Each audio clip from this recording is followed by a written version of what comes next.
Hola chicos y chicas de octavo básico. Espero se encuentren muy bien em, y cuidarse harto y se cuiden harto en casita, chicos, ¿ya? Bien, la clase de hoy día, ¿cierto? Vamos a continuar con la unidad 2, lo que tiene que ver con la colonia, ¿cierto? Y vamos a trabajar el objetivo de explicar la importancia de los mercados americanos en el comercio, ¿cierto? En los siglos XVII y XVIII. Comenzamos. La economía colonial, ¿cierto? En pleno auge del mercantilismo, la colonización de América tuvo como principal objetivo la explotación de recursos y la extracción de metales preciosos a partir de las posesiones de tierra por parte de los conquistadores. Se establecieron distintas regiones y unidades productivas y al mismo tiempo diferentes sistemas de trabajo. Este complejo proceso se dio en un contexto de intensificación de las relaciones comerciales internacionales, en el que América se incorporó como un continente caracterizado por la exportación de productos que iban desde el oro, plata, cierto algodón, azúcar, tabaco y café. En términos prácticos, el monopolio comercial español se enfrentó a una serie de dificultades asociadas a la protección y control de los flujos comerciales. Por un lado, las mercancías sufrían ataques y saqueos de parte de los corsarios, ¿cierto? Que eran encargados por tropas o otras potencias o por la piratería. Por otro lado, estaba el control del comercio, también incluyó altos impuestos hacia las colonias, ¿cierto? Lo que implicó un gran descontento entre criollos al momento de importar manufacturas. La economía colonial. En el siglo XVI, ¿cierto? Se destacó por la exportación de lavados de oro en la zona centro-sur del país, utilización de mano de obra indígena bajo el sistema de encomienda que lo trabajamos, ¿cierto? En la clase pasada, actividades agropecuarias para el consumo interno, ¿ya? En el siglo XVII, agotamiento de los recursos eh, auríferos, ¿ya? Producción de derivados del ganado como cebo y cuero para la exportación de Potosí y Lima, disminución de la mano de obra indígena y aumento de la mestiza, surgimiento del inquilino y el peón como trabajadores campesinos. En el siglo XVIII, la utilización de mano de obra mestiza en el campo como inquilinos y peones, ya fue lo que más se destacó, ¿cierto? Fue la mayor cantidad de mano de obra mestiza durante este siglo. Exportación de trigo a Perú, consolidación de la hacienda como unidad productiva y abolición de la encomienda, ¿ya? En la clase pasada también trabajamos lo que era la hacienda y sus características. El monopolio comercial, desde un punto de vista económico, los reinos americanos quedaron sometidos a un régimen de monopolio dirigido desde la metrópoli, ¿cierto? Y aún los españoles residentes y los vasallos indígenas estaban obligados a tributar al rey de España. Desde esta perspectiva, el concepto jurídico de reino pierde validez y es más aplicable el concepto de economía de colonia. Este monopolio comercial definía lo que las colonias podían producir y lo que estaba reservado exclusivamente para la producción de la metrópolis. Así también, el monopolio establecía que el comercio solo podía hacerse entre la metrópolis y las colonias, no entre las colonias o entre una colonia y otro estado, lo que era considerado como un contrabando, es decir, como comercio ilegal. La economía en las colonias. Aquí tenemos un esquema, ¿cierto?, que muestra cómo eran las economías en las colonias, ¿cierto? La aprobación de las tierras de la colonia ahí estaban las plantaciones de té, café, cacao y tabaco. Empleo de mano de obra indígena, sistemas de aduanas, ¿cierto? Dependencias económicas, comercio desigual. Explotación de los recursos naturales, de la minería y de la parte forestal, ya articulación de una red de transporte mediante carreteras y ferrocarril para la exportación de la colonia. Se impidió que se establecieran industrias en las colonias para mantener la supremacia, ¿cierto?, de la metrópolis.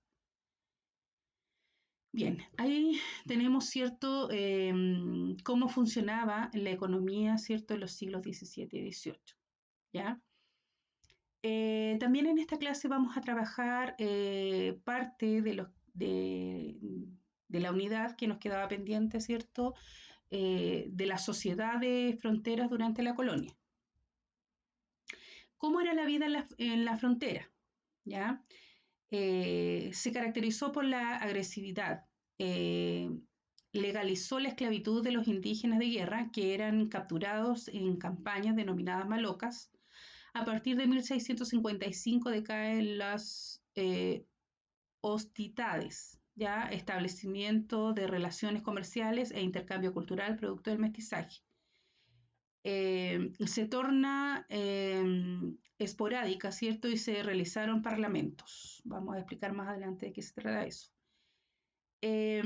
Consecuencias, ¿cierto?, del levantamiento indígena en 1598. Fijación de la línea fronteriza en el río Biobío, ¿cierto? Formación de un ejército permanente y profesional financiado por el Estado a través del Real situado. ¿Ya? Plan de guerra de Alonso de Rivera, ¿cierto? Línea fronteriza fortificada. Desde allí se iría avanzando paulatinamente hacia el sur. Su objetivo era la seguridad general del reino, regenerando a último término los intereses privados.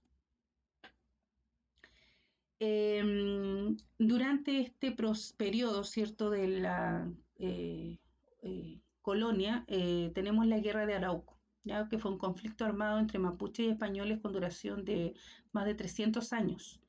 Sistema de relaciones complejas, basada en el comercio y el mestizaje, en el que los encuentros violentos fueron esporádicos. Búsqueda española de consolidar la conquista, fundando ciudades y explotando recursos naturales. Algunos de los problemas fue el agotamiento de lavaderos de oro, ¿cierto? Y levantamiento y desastre de Curalaba en 1598. Soluciones: restauración de la sociedad, establecimiento del real situado. ¿Ya? La frontera del Biobío, desde el punto de vista económico, la fijación de la frontera del Biobío significó para los españoles la pérdida de la explotación de los lavaderos de oro existentes al sur de ese río, con la consiguiente rebaja de la renta fiscal, que deja de percibir el quinto real. Además, el gasto para la corona aumentó por la mantención del ejército y debe saldarlo, ¿cierto?, con el situado de las cajas del Perú. ¿Ya? Causas de la guerra de Arauco. Tenemos en la parte política, social, económica y religiosa. En la parte cultural tiene que ver con un choque de culturas, ¿ya? La parte social, ¿cierto? Imposición de trabajo forzado a los indígenas, necesidad de expandirse territorialmente por parte de los españoles. En cuanto a lo económico, tiene que ver con la ambición de metales preciosos por parte de los españoles. Y en cuanto a la religión, ¿cierto? El afán de los españoles de imponer su religión a los indígenas. Etapas del conflicto de la guerra de Arauco, ¿cierto? Tiene la guerra ofensiva, iniciada tras el desastre de Curalaba, creación de un sistema de fuertes fronterizos, ¿cierto?, y desarrollo de malocas españolas. La guerra defensiva, estrategia de evangelización mediante misiones en el territorio mapuche, desarrollo de malocas indígenas. ¿Ya? Guerra estable, tiene que ver, ¿cierto?, con la etapa de estabilización del conflicto, celebración de parlamentos, desarrollo de una intensa vida fronteriza en torno al río Biobío. ¿Ya? ¿En qué consistió la guerra defensiva? ¿Ya? ¿Cuáles fueron sus medidas? ¿Cierto? El fin de la esclavitud indígena, convencimiento, ¿cierto?, por la evangelización, respeto a la frontera, rol del ejército, el ejército, ¿cierto?, y la defensa. Impulsada por el sacerdote jesuita Luis de Valdivia, fue un fracaso debido a que se mantuvieron las malocas y los malones, ¿cierto?, por beneficios de la guerra. La guerra ofensiva tuvo inicio en el siglo XVII, ¿cierto?, con la reorganización de las fuerzas militares y el cambio de las tácticas bélicas que realizó el gobierno de Alonso de Rivera a través de su línea de frontera móvil. Los innumerables abusos cometidos provocaron en 1655, bajo el gobierno de Antonio de Vicuña y Cabrera, una rebelión que se extendió hasta el río Maule. Y en 1683, perdón, por una real cédula se puso término a la esclavitud legal de los araucanos. Guerra ofensiva, voy aquí a destacar, ¿cierto? O definir cuando hablamos de malones. Son las incursiones, ¿cierto? Que de grupos mapuches hacían en tierras hispanas para robar ganado y mujeres, ¿ya? Y las malocas son incursiones de grupos hispánicos, ¿ya? O españoles, hacia tierras mapuches, ¿ya? Son los grupos entonces que representan a cada uno de estos guerreros, ¿ya? La batalla de Curalaba, ¿cierto? Fue en 1598, fue un alzamiento mapuche encabezado por el Pelantaro, perdón. Las ciudades fundadas y las fortalezas al sur del Biobío, ¿cierto? Sufrieron continuos ataques por grupos indígenas distintos. Las primeras ciudades del sur pasaron a ser fortalezas militares mal abastecidas, ¿cierto? Constantemente saqueadas y destruidas por los indígenas. El gobernador Martín García Óñez de Loyola fue decapitado y los españoles se vieron obligados a replegarse, ¿cierto?, más arriba del río Biobío, abandonando las ciudades fundadas en el sur. La vida fronteriza, ¿ya? Tenemos la zona fronteriza, ¿cierto?, donde están los territorios españoles y territorios mapuche, ¿ya? Y fue un lugar donde se realiza, ¿cierto?, como una vida externa, ¿cierto?, a todo lo que estaba pasando durante la época colonial, en la cual tenemos mestizaje, ¿cierto?, eh, metales, ¿ya? Eh, Aguardiente, ¿cierto?, a orillas del río Biobío, ¿ya? Esta era como la zona fronteriza donde sucedieron todas estas cosas, esta nueva, o se creó como una nueva sociedad, ¿ya? En la cual se relacionaba mucho, ¿cierto?, los grupos españoles con los indígenas, ¿ya? A partir de la segunda mitad del siglo XVII, la frontera del sur de Chile comenzó a sufrir una serie de transformaciones que la convirtieron en un espacio de interacción, roces e intercambios comerciales y culturales entre indígenas y españoles, lo que incidió, ¿cierto?, en una intensificación del trueque de especies y del mestizaje. Relaciones bélicas entre malocas y malones. Las malocas y malones fueron la forma típica de enfrentamiento entre españoles e indígenas durante el siglo XVII. Como mencionamos anteriormente, ¿cierto?, las malocas eran entrada del ejército español en territorio indígena, ¿ya?, con el fin de capturar esclavos. Y los malones eran la respuesta de los aborígenes, que se traducía en asaltos a villas con el mismo objetivo, ¿ya? Todo esto ocurría, ¿cierto?, en las fronteras, donde estaban ubicados estos grupos. ¿Ya? Bien, con esto, ¿cierto?, damos fin a la clase de esta semana, ¿cierto?, en la cual ustedes deben realizar la siguiente actividad, ¿ya? Deben realizar una red conceptual, ¿cierto?, con los ciclos económicos durante la colonia, ¿ya? La tarea que estoy dando en estos momentos siempre la tienen que sacar de la clase que realizamos hoy día. Ya están las imágenes, ¿cierto? Y está la cual ustedes pueden ir pausando, ¿cierto?, el video y resolviendo su tarea, ¿ya? Mencionar las etapas de la guerra de Arauco, ¿ya? Y definirlas brevemente, en qué consiste cada una. Describe las causas de la guerra de Arauco en los ámbitos cultural, social, económico y religioso, ¿ya? Cada uno de estas actividades, ¿cierto?, cuenta con 3 puntos, teniendo un total de 9 puntos, ¿ya? Bien, con esto, ¿cierto?, ponemos fin a la clase y como siempre los invito a observar el siguiente video de la economía de la colonia, ¿cierto?, en los siglos XVII y XVIII. Atención. Hola, queridos estudiantes. Les habla Patricio Tapia del canal Más Historia. El objetivo de este video será analizar las características de la economía durante la dominación española, es decir, siglos XVI, XVII y XVIII, centrándonos particularmente en los siglos XVII y XVIII, que es la época de la colonia. En primer lugar, como resumen, tenemos que indicar que la economía colonial pasa por tres ciclos económicos. Durante el siglo XVI, el ciclo del oro, particularmente centrados en los lavaderos de oro del Marga Marga, el XVII en el cebo o la ganadería, centrado básicamente en la estancia colonial, cuyo destino de los productos era las minas de plata de Potosí, actual Bolivia, y durante el siglo XVIII el ciclo del trigo, producto que era enviado al virreinato del Perú. La llegada del conquistador español don Pedro de Valdivia a la zona central implicó un logro importante para él, en particular el logro de la fama, pero también, como buen español, venía en búsqueda de otros recursos, particularmente el oro.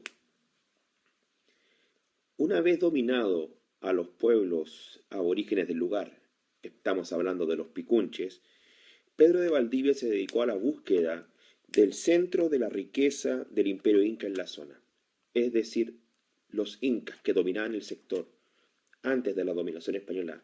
¿De dónde sacaban el oro de esta zona? Valdivia, dominador de la zona, interrogó fuertemente al líder picunche Michimalonco para que le diera a conocer ese lugar. Este lugar era la zona del Marga Marga, donde encontró unos lavaderos de oro, fuente de la riqueza del imperio inca en la zona. Una vez explotado el lavadero de oro, llevó, ¿no es cierto?, a que mucho de este oro fuera transportado al virreinato del Perú, con el objetivo de atraer gente y cambiar la imagen que había dejado anteriormente el adelantado Diego de Almagro, el cual, luego de su vuelta al Cusco, indicó que aquí prácticamente no había nada, lo único que habían eran indios belicosos. Esta situación cambió básicamente producto, ¿no es cierto?, de encontrar, ¿no es cierto?, estos recursos de tipo aurífero en la zona. Con esto se inicia lo que se conoce como el ciclo del oro o de los lavaderos de oro centrados en el Marga Marga. Junto con ello, durante el siglo XVI, se encontraron dos lavaderos más, el de Quilacoya, ubicado en la zona de la octava región del país, es decir, zona mapuche, y un poco más al sur, en la novena región del país, lo que es el lavadero de oro de Villarrica. Ambos también proporcionaron esta riqueza al conquistador español. La explotación del indígena, básicamente la zona central, con el lavadero de Marga Marga, fue bastante importante. Recordemos que los españoles, una vez asentados en el lugar, se repartían a los indios en los que se denominaban las encomiendas, los cuales, ¿no es cierto?, los españoles estoy hablando, tenían que proteger a los indígenas y evangelizarlos, y estos a su vez trabajar para el español. Recordemos que esto se tradujo en grandes abusos hacia los indígenas. En estos lavaderos de oro, como indicábamos, los españoles indicaban, ¿no es cierto?, lo que tenían que sacar, básicamente buscando el oro. Los indígenas un poco también menospreciados, en algunas ocasiones se sublevaban, pero los españoles, con la fuerza de la presencia del caballo y las armas de fuego, rápidamente los dominaban. A fines del siglo XVI, en el desastre de Pura Lava, en 1598, la situación de la dominación española cambia. Estamos hablando que es el lugar donde muere el gobernador Óñez de Loyola. Antes ya, en 1553, ya había muerto Pedro de Valdivia.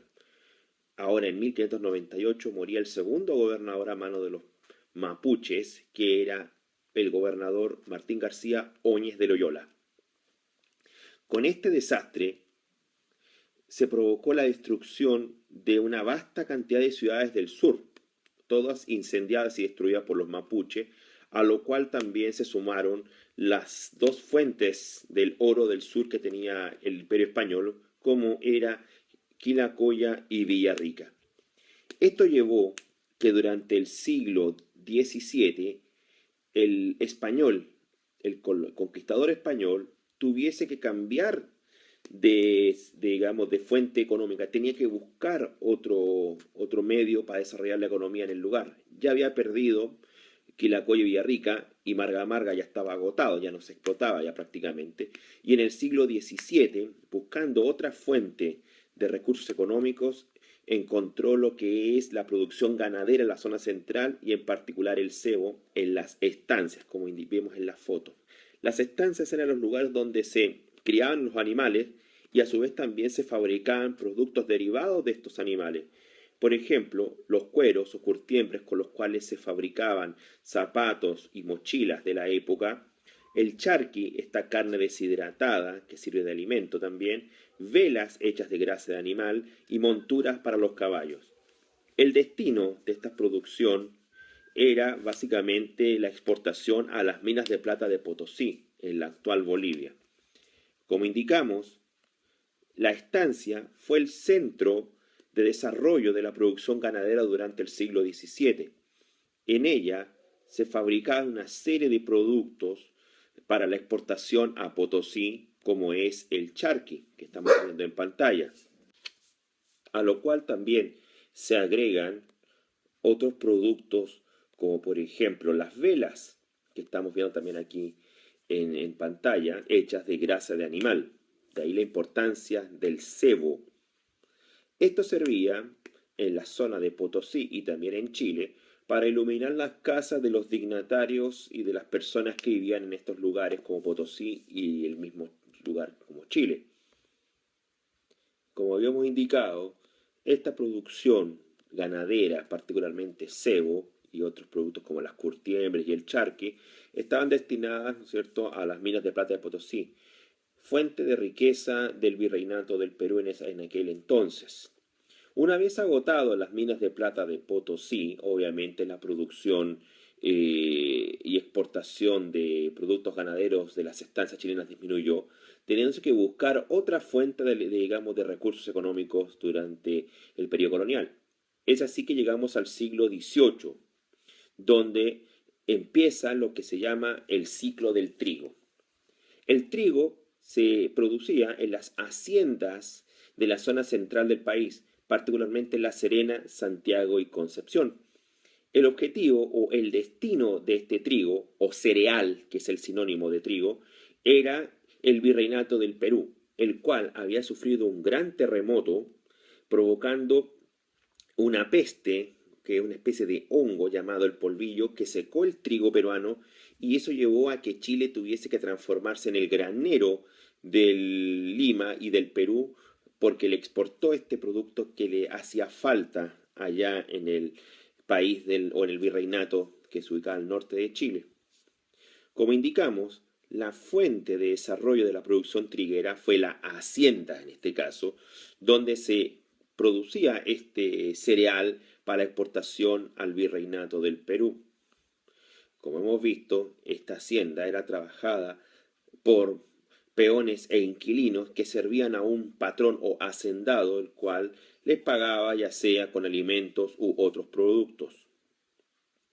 Aquí vemos otra imagen de la trilla, que era el momento donde empezaba a molerse el trigo para después, ¿no es cierto?, ingresarlo a bolsas para su exportación.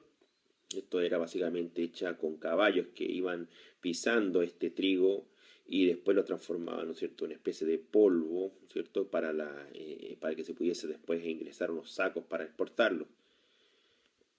Habíamos dicho que la razón fundamental de que el Perú se transformó en un ávido, digamos, importador del trigo chileno, era producto de que en ese siglo, el siglo XVII, se produjo un gran terremoto en Lima que provocó el surgimiento de una especie de hongo que contaminó el trigo peruano, llevándolo a que se secara. Esto transformó, habíamos dicho, a Chile en el granero del Perú, y así también poder, ¿no es cierto?, enriquecer a gran cantidad de familias y hacendados chilenos que vieron en esto una gran fuente de riqueza para su, digamos, su economía interna. De ahí que se dice que el siglo XVIII es el siglo del trigo. Les habló Patricio Tapia en su canal Más Historia.